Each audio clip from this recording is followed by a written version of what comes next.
Good morning, everyone. Little frog in my throat. How's everyone this morning? Well, the next thing on the script says, my name is Bill Stroop. Not Bill Stroop. Sorry. Actually, I got a call yesterday from Nancy Lesh. Both Nancy and Bill are a little under the weather, and so they decided that it was best that they stay home and recuperate. So I know that if you're online, Bill and Nancy, I hope you're with us, and I hope you are making a quick and speedy and full recovery. Everyone here's thoughts are with you.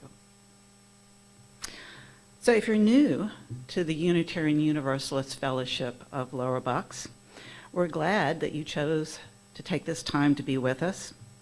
Yes, we are obviously a small little fellowship, but that doesn't limit our strength, as we are holding love as our core value. And we live out that value daily with the acceptance of all with whom we connect. Each week as we gather, we listen to messages in both word and in song that help us deepen our spiritual foundations. We strive to listen deeply, to help heal, to be present, to share our stories, to be welcoming, and to trust both ourselves and others. And for this reason, we are grateful for everyone's presence today and the opportunity for this spiritual hour together. Let us begin. So, all month of April, we've been talking about the practice of joy, and you know that what we do is we introduce that theme at the beginning of each service, and we mix things up starting this month by giving you little snippets each week. Miss a week, you miss a snippet. But what we hope is that what that does is keeps it fresh, and that keeps it from being way too long at the beginning of the service. But if you're interested in reading about the theme, and I encourage you to do that, it's always in your e-news, and you'll see it on the bulletin board. But today, I freshened up the bulletin board, so it's May's theme you're going to see there. But let's get into that practice of joy theme and think about it one more week, this week of April. We are creatures built for joy, although we sometimes need to actively seek it. Robin Wheel Kimmerer says, even though a wounded world is feeding us, that wounded world still holds us, giving us moments of wonder and joy. You can choose joy over despair, not because your head is in the sand, but because joy is what the earth gives us daily. And wouldn't it be great if we could return that gift of joy for others? So we are pleased to welcome back as our guest speaker, Mark Bernstein, once again. Mark has been with us for several Sundays over several years, so we know him fairly well, but for anyone who's new, he was the staff member of the Central East region of the UUA, and he continues his work in the area of congregations today as an adjunct staff for the region. He's a 30-year-plus veteran of the Unitarian Universalist Church of Delaware County in media, and we always enjoy Mark's messages. I'm sure today's message will be another favorite. If you read in the e-news, the title of his sermon message is A Flourish of Color, and he gave you this little snippet preview into it. Resistance, wrote Alice Walker, is the secret of joy. I want to read that one again, because that one I stumbled over. Resistance is the secret of joy. I had to ponder that for a minute when I first read it. But Mark goes on to explain, by challenging the forces that hold us back, joy enables us to unleash our authentic selves and pursue those things in life that are truly important. So during these challenging times, let's explore joy as a political process. That's intriguing. But before we begin, our musician, Avi Wisnia, is going to join us up here and lead us in a musical prelude titled We Shall Not Be Moved by Pete Seeger.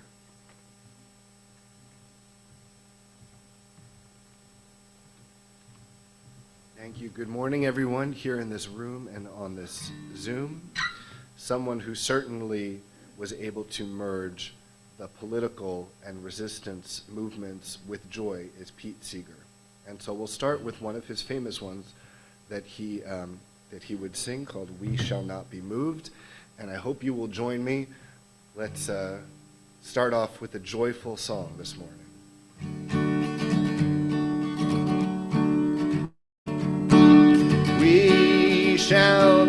We shall not be moved. We shall not be moved, just like a tree that's standing by the water. We shall not be moved. Try that with me. We shall not be moved. We shall not be moved, just like a tree that's standing by the water. We shall not be moved. We are on the road to freedom, we shall not be moved. On the road to freedom, we shall not be moved, just like a tree that's standing by the water. We shall not be moved. Singing all together. We're singing all together, we shall not be moved. Singing all together, we shall not be moved, just like a tree that's standing by the water. We shall not be moved. We shall not be moved. All together now. We shall not be moved. We shall not be moved, just like a tree that's standing by the water. We shall not be moved. We shall not be moved.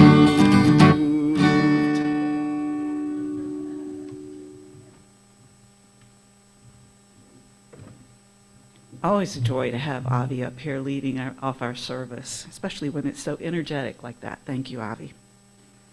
So I'd like to invite Arlette to join me up here for the lighting of our chalice as I read our opening words. Hold that trigger. There you go. Thank you. Look carefully. This fragile flame. It dances, barely able to contain its delight, bursting with the joy of being brought into being. And it seems to want us to do the same. So this morning, may we let it lure us into letting go of the worries, of the stiffness that sets in after all the striving, of the myth that productivity alone gives us purpose. This garden of life we have been given is a playground, my friends. The work and worry can wait. So says this joyful flame. Thank you. Those are the words of Reverend Scott Taylor, one of my favorite sources in our Soul Matters theme. You hear about him often, I hope. So it's now my pleasure to welcome up Bill Appleton with a message for all ages. Bill.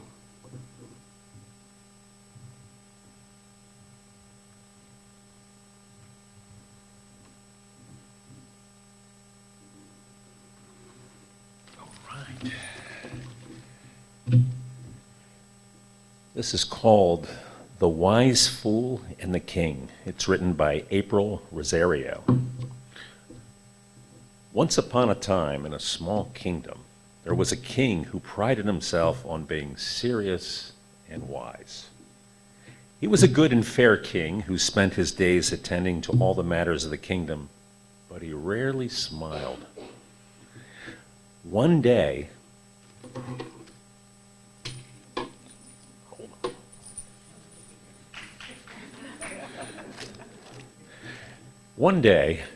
a wandering fool arrived at the palace. This is what they used to call court jesters. It was the court jester's job to make the people of the palace laugh. So they were silly pretty much all the time. He was wearing colorful clothes, and you have to use your imagination there, and a hat adorned with jingle bells.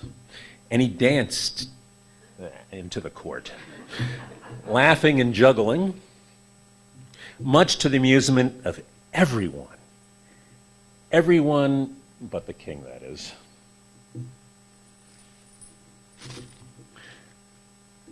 The king was not impressed. "What use is this foolishness?" he asked. "Life is serious and your antics have no purpose here."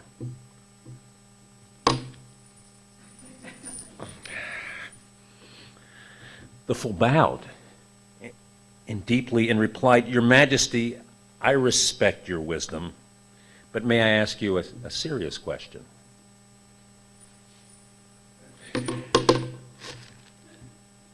"Of course," replied the king.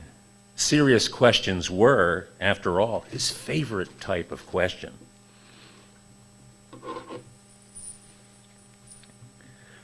"What is the purpose of life?" asked the fool.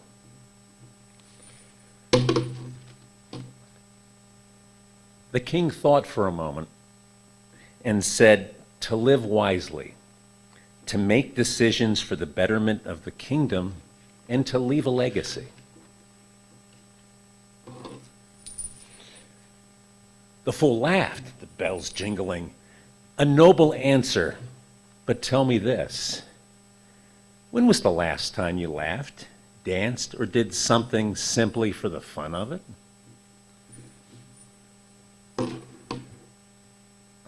The king frowned. He couldn't remember. The fool continued, "Your Majesty, wisdom is important, but joy gives wisdom its light. It is in laughter and play that we remember why we toil and strive. Life is not only about legacy, it's about being alive in the very moment." To prove his point, the fool taught the court a silly game where even the sternest ministers giggled like children. The king, initially resistant, was soon drawn in, laughing as he hadn't in years. At the end of the day, the king said, "You have taught me a lesson greater than I imagined. Wisdom is not diminished by silliness, it is enriched by it." From that day on, the king made time for laughter, play, foolish things done simply for the fun of it, and his kingdom became not only prosperous, but joyful. This story reminds us that joy, silliness, and fun are more important than we often think. They aren't an escape from important things, they enrich the important things. Or to put it another way, joy is a treasure. So in the weeks and days ahead, I encourage all of us, kids if you're online, and adults alike, to ask, how would our lives change if we saw them as just one big treasure hunt for joy? Thank you.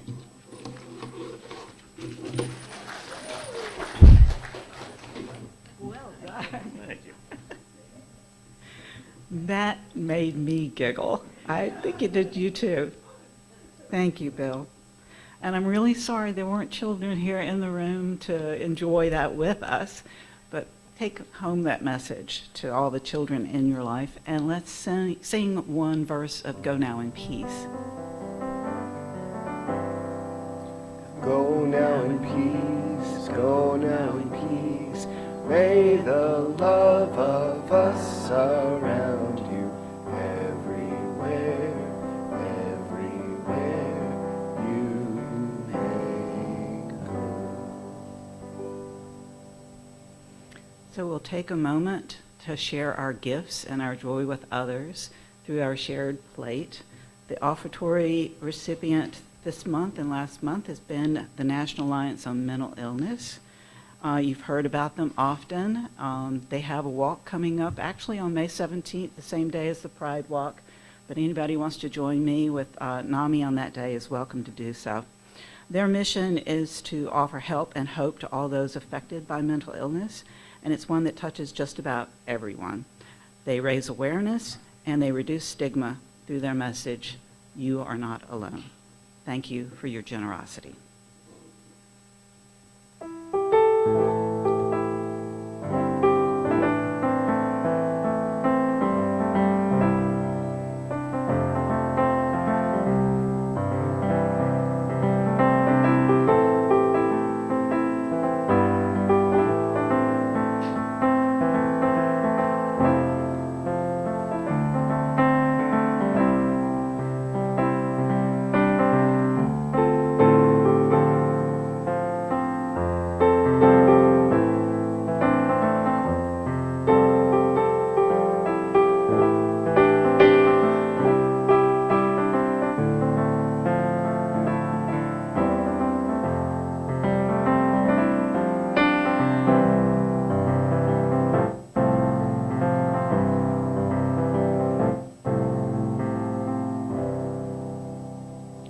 Once again, gifts given with love are accepted with the deepest gratitude.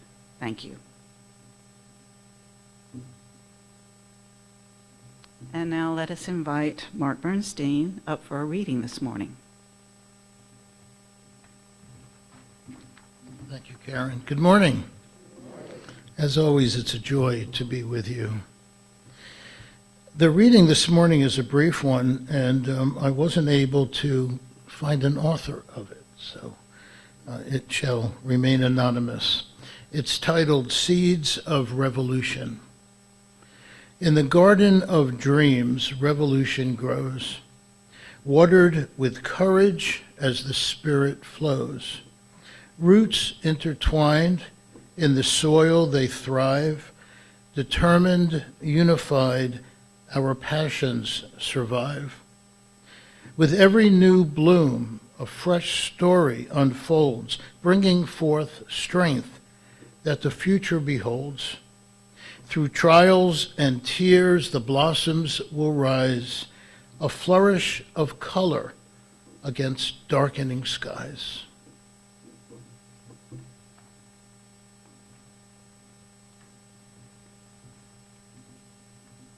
A great visual, Mark, especially this time of year in the spring blossoming.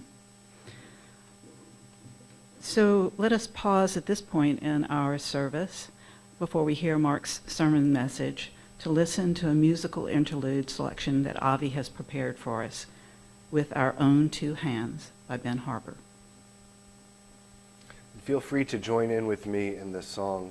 If you've never heard it before, at the end of each phrase, Ben Harper sings what we can do with our own two hands.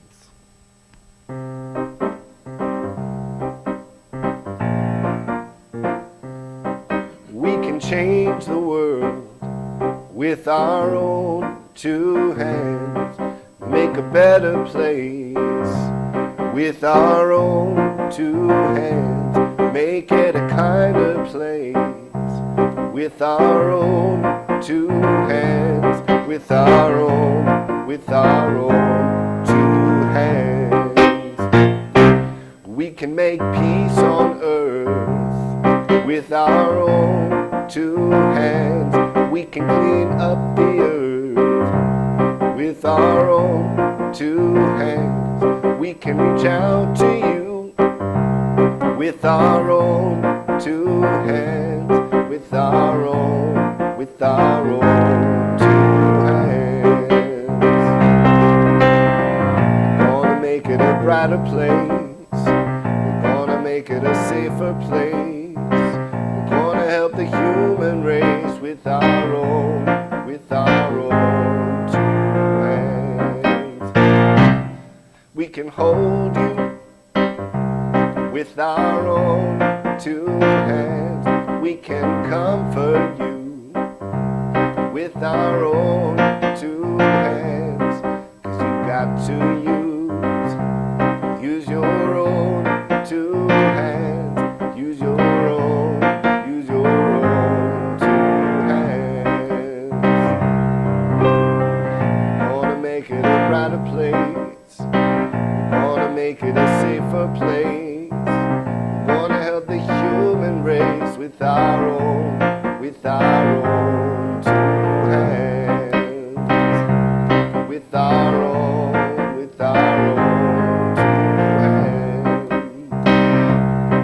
with our own two hands, with our own two hands.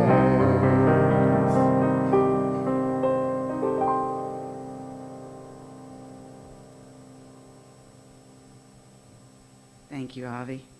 And now let's welcome back Mark Bernstein with his sermon message, A Flourish of Color.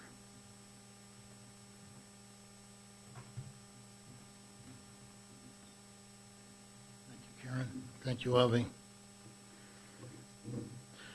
In her 1992 novel entitled Possessing the Secret of Joy, the brilliant Alice Walker tells the story of Tashi, an African woman who at a young age is a victim of genital mutilation, leaving her traumatized and facing a life of profound suffering. Through her grief and anger, through her resilience and acts of defiance, she ultimately proclaims that resistance is the secret of joy. It is a rallying cry for Tashi and a message for the rest of us about the importance of resistance in the face of oppression. My daughter-in-law, who I have referred to on a couple of occasions in previous sermons, has confessed to me many times that she is angry and scared in the face of this oppressive onslaught coming in waves by this current administration. She is scared for my granddaughters. She is scared for her parents and my wife and I as senior citizens. And she is scared for the people she cares for professionally as a nurse practitioner in a Delaware County clinic. She is angry and scared, and she feels powerless. In March, I asked her to accompany me to a rally on the courthouse steps in Media, part of the hands-off movement that was happening around the country. She showed up at the rally with a sign quoting Thomas Jefferson and Cory Booker. She held that sign up for the entire hour that we stood there, listening to one speech after the other. I don't know how her arms didn't get tired. Maybe they did, but it didn't deter her. On our way back to the car as the rally ended, I detected a slight spring to her step. I asked her how she felt. With a big smile, she said she felt great and was so glad that she did this. In that moment, I understood what Alice Walker meant when she wrote that resistance is the secret of joy. There is an intrinsic relationship between defiance and finding true joy. By challenging the status quo, by pushing back against the system, by saying no, we create space for our authentic selves to flourish. We liberate ourselves in our pursuit of and demand for a world that is more just, equal, and compassionate, and this makes us joyful. But joy in the face of oppression, joy as a political act, is not just a feel-good proposition. There is a great and practical benefit to seeking out joy amidst the exhausting struggle to fight for what is right and fair. Activist Shamala Wilson tells us that finding joy means doing the hard work of shifting our focus as often as possible to appreciate the good that is happening.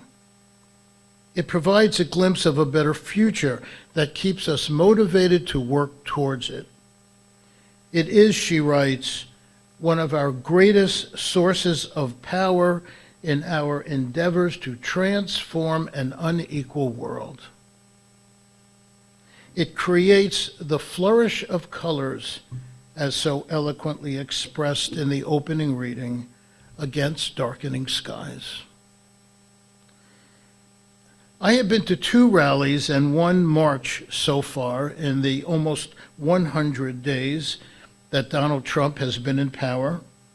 And each time I have come away with a sense of joy, of knowing that I am not alone, that there are hundreds and thousands of others who share my anger, frustration, and fears, and who are also rising up in protest.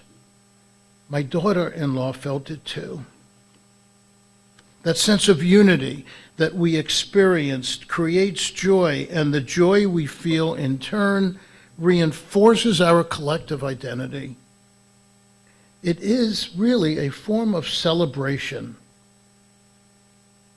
Designer and author Ingrid Fettel-Lee studied animal celebrations. Did you know that only a few animal species celebrate, and the ones that do have 2 things in common with humans? They're highly intelligent and highly social. Elephants, for example, celebrate when the herd is reunited after a separation, stamping around, peeing, and trumpeting with their trunks. Wolves howl together after a hunt. Chimpanzees celebrate by hooting, hugging, and kissing each other with friendly body contact that increases as much as 100-fold. Now, I'm not suggesting that we engage in any of these behaviors at rallies or marches, especially peeing, but the idea is that communal joy provides a kind of glue that unifies a group. When we come together, we celebrate our courage and our good intentions and our quest for equality and decency. It creates unity on an emotional and a physical level, and a unified populace is harder to dominate.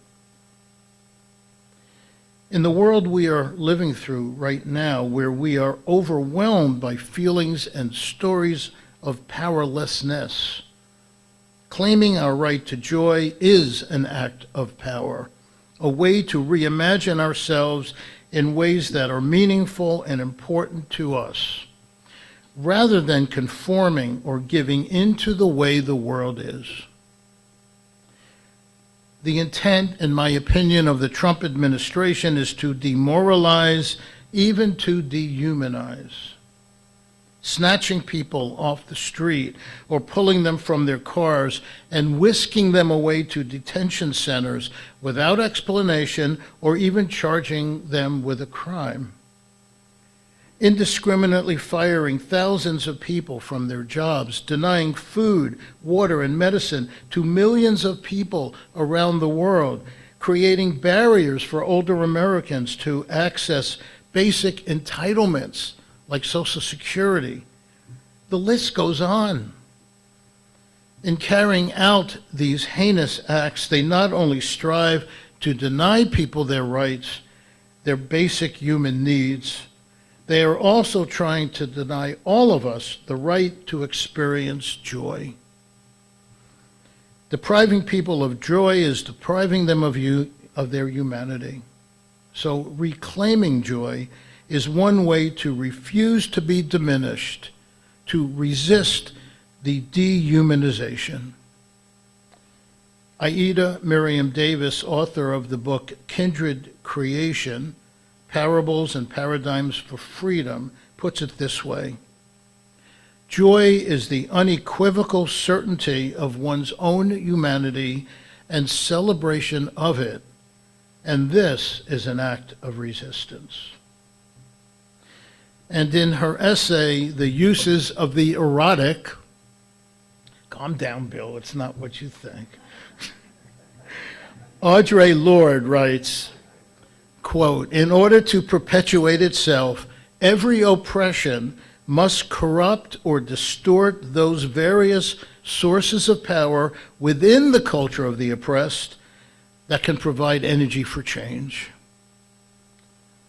Donald Trump and his cohorts know that if they can take away our enthusiasm, our passion, our joy, They can weaken our resolve and our desire for change. Claiming joy, then, can provide us with the energy and the motivation we need to continue resisting, to oppose the rigidity and control of oppressive structures in a nonviolent way. One of the challenges we face in our resistance to the atrocities that we see before us is the knowledge that this struggle will be long and that progress will undoubtedly be slow. We will face more frustration, witness more heartbreak, and rail against more injustice in the days, weeks, and months to come. The danger is that we will burn out. So we need moments of release and celebration to mark the small victories and restore body and mind to remind us why we fight this fight. We need to seek out and acknowledge those small and often fleeting moments of joy. I recommend that you sit down one day and make a list of those things that bring you joy. And since you asked, here's mine. The smiles and excitement on my granddaughters' faces when I arrived to assume my babysitting duties on Friday mornings. Bringing home Chinese food and the first soothing, relaxing taste of steaming wonton soup. Nothing like it. Turning on the porch light as the sky darkens and checking to make sure the doors are locked. Texts from my boy simply saying, "I love you, Dad." Getting down on one knee to hug a dog, any dog, and scratching them on their hindquarters because that's what dogs like best, don't you know? Receiving the thanks and God bless yous from residents of Chester for carrying their bags of food out to their cars or their carts. Reading the last page of a book that usually had taken me weeks, if not months, to complete. Anticipating the laughter to come from a well-timed and well-planned joke. Speaking from the pulpit, hearing from an old friend, and did I mention bringing home Chinese food? It's okay to be joyful in these dark times, to even experience delight. Jack Gilbert, in his poem, A Brief for the Defense, writes, "If we deny our happiness, resist satisfaction, we lessen the importance of their deprivation. We must risk delight. We can do without pleasure, but not delight, not enjoyment. We must have the stubbornness to accept our gladness in the ruthless furnace of this world. To make injustice the only measure of our attention is to praise the devil." If we relinquish our joy, we not only lose a profound source of unity, strength, and resilience, we also lose the point of it all. And so we must risk delight. And we must know that to do so is not a distraction from resistance, but one of its greatest sources of power. I want to end this discourse with a short video, thanks to the able assistance of Magic Mike. This is entirely personal, and I realize it's very self-indulgent. This is my youngest granddaughter, Emmy, dancing away with her sister Jules on the left, and their mom, the aforementioned daughter-in-law, who gave me permission to show you this.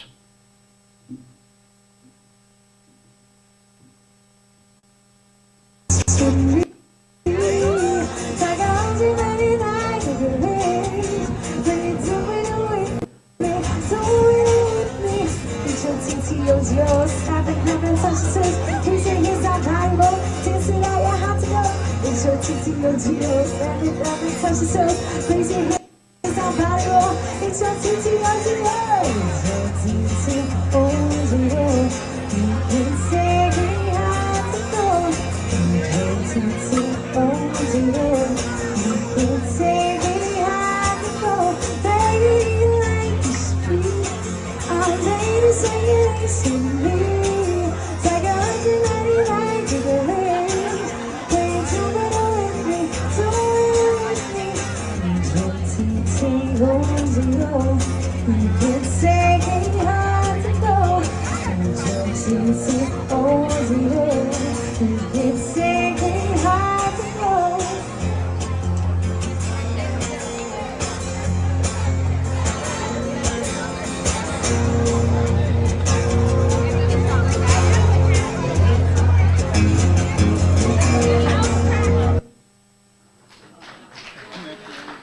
I don't know where she gets those dance steps from.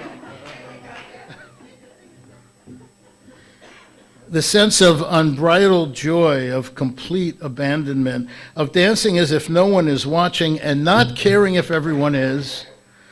This is what it's all about. In a world that is improbable at best and apocalyptic at worst, there are still little girls dancing. There is still joy. So may it be.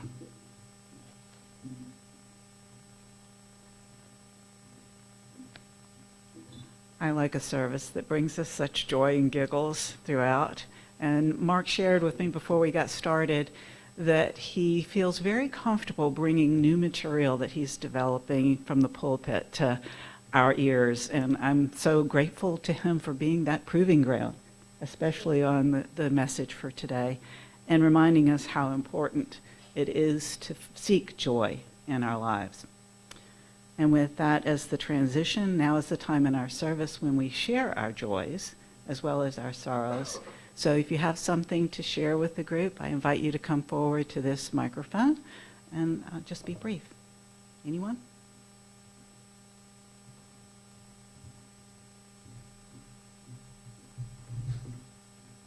Good morning, I'm Tracy. I wanted to share some sad news that I saw on Facebook. A friend of the fellowship, Amanda Geist, wrote that her two children, Annalise and Jacob, had lost their father.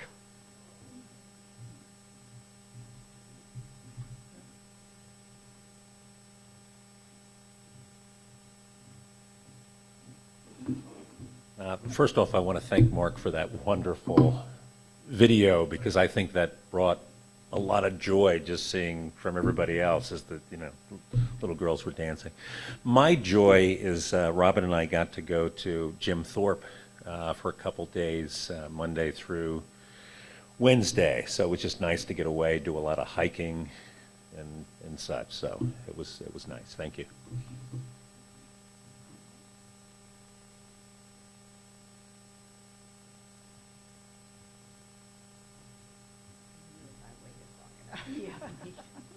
First of all, thanks, Mark. I see your granddaughter has your moves, too. This, I think, is a joy for everyone. I don't know who all has gotten, oh, it's Melanie, by the way, CPR certified. I've had to through jobs and so forth. So my spouse called me yesterday, and himself and another fella, sadly a woman, fell to the ground and lost consciousness, and they performed CPR successfully. So I was like, yay! I always tell him to be a zero, but he was a hero yesterday. So.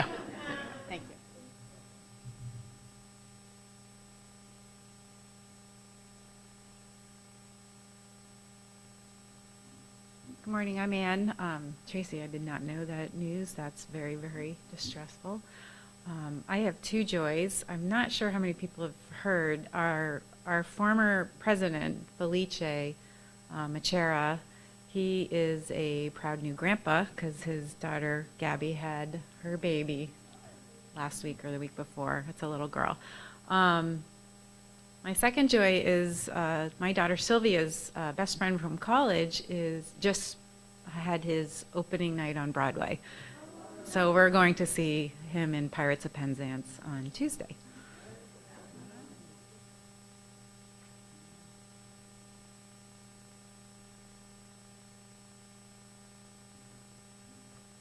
Well, I'm surprised Mike didn't come up here, but he doesn't share that often. But we just spent a week and a half with the joy of our lives, our granddaughter, and watched some of her dance moves. So that was great. Anyone else? Well, before we close, let's just remember Bill and Nancy and wish them well, send those healing thoughts to them. And for anyone who did not share today, if yours is a joy, our hope is that you feel us in celebration. And if yours is a sorrow or concern, know our compassion and our sympathy. And in that spirit, let us sing Spirit of Life.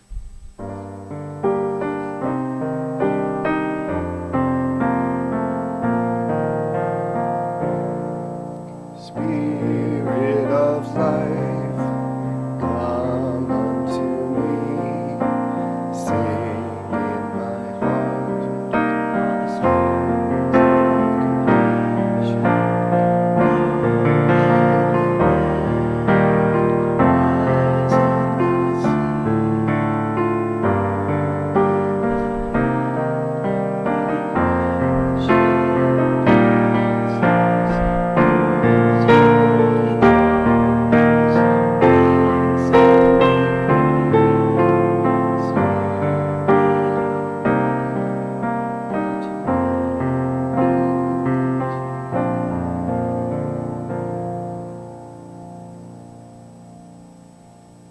As we wind down our service, I invite you to join me in a brief meditation, so get comfortable in your seat. Bow your head, close your eyes if that's what's comfortable for you. Just be present in this moment and listen to these words. Joy doesn't simply arise. It flies. It flings. No, it is flung. It is passed, it is spread between you and me, between the one who just received a gift and the one that has been looking for it oh so long. It's a beautiful and elegant contagion over which we have much more control than we know. If only we share it.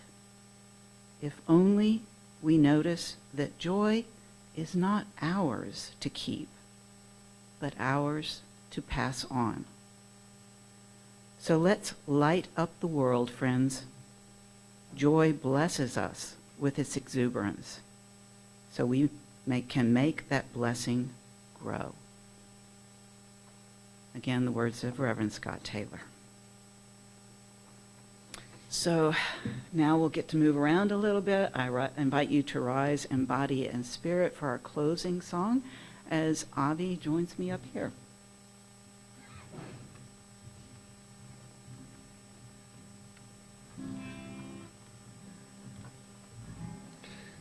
So if you remember from our Passover Seder, we sang this, there was a little preview of this song. This is a song that I wrote.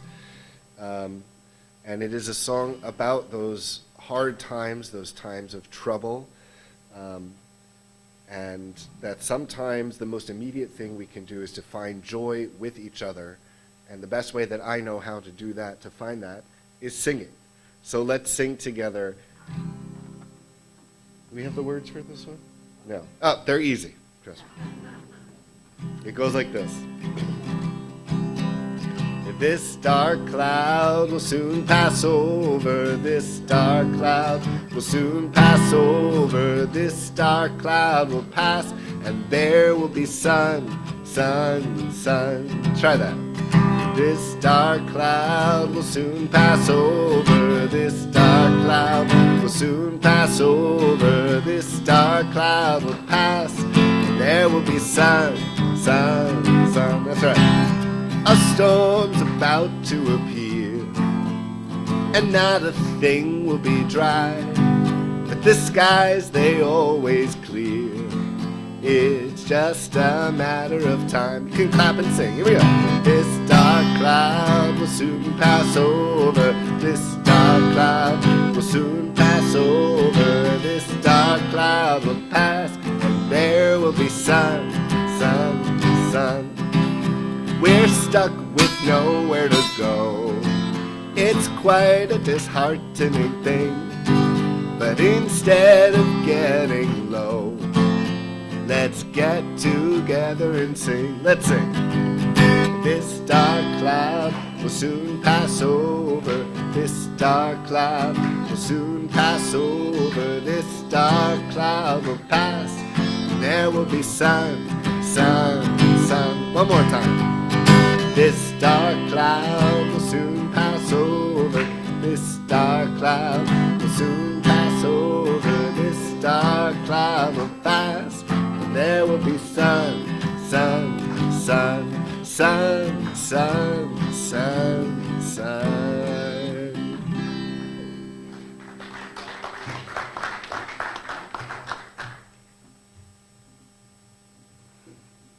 As we extinguish the chalice, I offer you these words.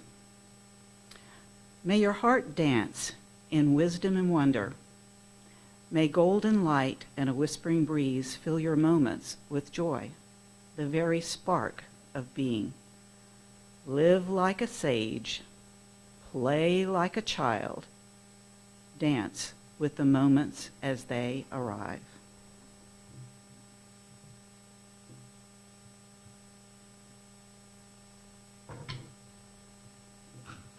Our service is now concluded.